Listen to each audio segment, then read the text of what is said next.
20% ng ating kulungan ay doon natin inilalagay yung ating mga sisiw na kung saan dito natin sila binubrooding. Ano ba ang brooding? Ang brooding, ito yung pagbibigay ng tamang temperatura para sa ating mga alagang sisiw. Sapagkat sa ganong edad, sa day old pa lamang, ay kinakailangan nilang mas mainit na temperatura. Nagsisimula ito sa 29 to 33 degrees, depende sa pangangailangan ng ating mga manok. Kung malamig ang panahon, itinataas natin ang temperature hanggang 33 degrees. Bakit importante ang brooding? At gaano kahaba yung brooding natin? Dito sa Pilipinas, nag-average tayo ng brooding ng around 14 days. Ito ay nagbabago sa panahon. Minsan kung magbo-brooding tayo na ang panahon natin ay summer, at least 10 to 12 days nagagawa natin yung brooding. Bakit? Sapagkat sa init ng temperatura natin, kaya nang i-accommodate o kaya na ng katawan ng manok sa ganong edad yung temperatura na ibibigay sa atin ng klima sa mga ganong klaseng panahon. Kung tag-ulan naman at taglamig dito sa atin, nire-require natin na at least 14 to 16 days. Sapagkat yun yung panahon na kayang makapag-adapt na ng ating mga sisiw sa ganong klaseng klima. Very important yung ating brooding sapagkat dito natin ma-determine kung mabilis yung ating pag-grow nung manok sapagkat pag sumablay ang brooding, malaki ang tendency na mas maraming feeds ang inyong maipakain at mabagal lumaki yung ating mga manok.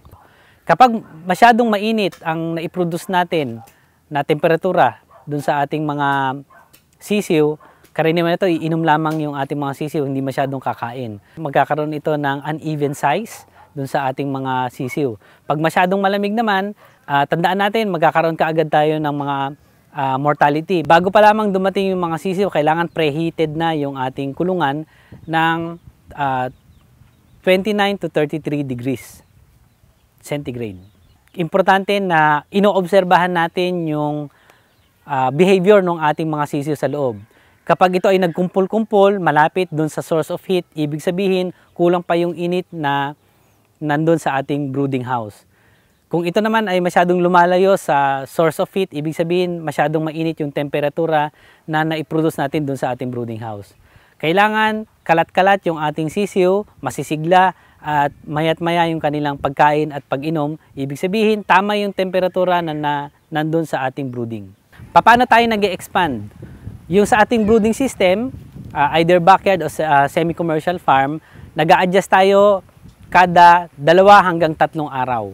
Kung sa 1,000 manok, nag-a-adjust tayo ng at least 2 feet doon sa ating brooding. Every other day, nag-expand tayo. Lalong-lalo na kapag maganda yung ating brooding, mas mabilis lumaki yung ating mga manok. Every other day, tayong nakakapag-expand. Yung temperature requirement natin after nung ating brooding, karaniwan yan, bumababa yan ng 1 to 2 degrees centigrade, depende na sa laki ng ating mga sisiw.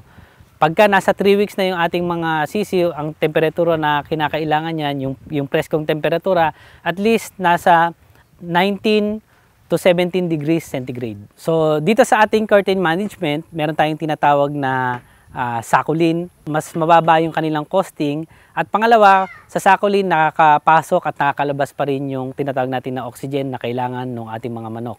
Sa manukang walang amoy, kinakailangan at ginagamitan pa rin natin ito ng curtain management o setup. Dito makikita natin sa loob kung naiinitan yung mga manok, binubuksan natin, inirorolyo natin na pataas yung ating curtain. Sa lighting management, napaka-importante ng ilaw sa loob ng kulungan na kailangan ay sapat yung ilaw para makita ng sisiw yung kanyang kakainan at yung kanyang iinuman. Sa water management, kailangan hindi natin inilalagay yung ating painuman sa tapat ng ating source of heat sapagkat iinit ito. Pag uminit ito, ayaw na ito ng manok. Ano yung temperatura ng tubig na gustong-gustong inuman ng ating mga manok? Karaniwan ito yung ating tinatawag na room temperature, at least 21 degrees centigrade yung temperatura ng tubig. Huwag masyadong malamig at hindi rin kinakailangan na medyo mainit yung tubig. Kapag medyo mainit yung tubig, ito ay nagsasanhi din ng pagtataid dun sa ating mga sisiw. Yung ating painuman o yung ating basin at yung ating gallon, kailangan nililinisan yan at least 4 times a day. Sa ganitong pamamaraan, napapalitan din natin yung tubig na naandun sa ating painuman. Mas malinis yung tubig, mas gustong inuman ito ng ating mga manok. Doon sa mga nagsisimula, minsan sa unang araw ng kanilang pagpapatuka, ito inilalatag doon sa ating mga dyaryo. Sapagkat kung saan dito inilalatag yung ating Pro Avian 100 na pakain sa ating sisiw, yan ay para turuan yung ating mga sisiw na kumain. Nagke-create din kasi ito ng crippling sound na kung saan ay naiengganyo yung ibang sisiw na kumain din. Pagkaraan ng isang araw, inililipat natin ito sa chick feeder. Yung chick feeder, ito ay nagagamit natin sa loob ng buong brooding period. Pagkatapos ng brooding period, dito unti-unti nagdadagdag tayo ng ating mga tube feeder. Mula bago tumuntong ng 3 weeks yung ating mga sisiw hanggang pag-harvest, kumakain na sila sa tube feeder. Na kung saan, kaya na nitong abutin yung pinaka-base ng ating tube feeder. Sa feeding management, kung gusto nilang mas mabilis yung pag-harvest ng kanilang mga broiler, pinapakain at least kada 2 oras. Tandaan nyo, mas malakas kumain ang ating mga sisiw at ating mga manok sa gabi na kung saan malamig ang temperatura, dito mas magana silang kumain.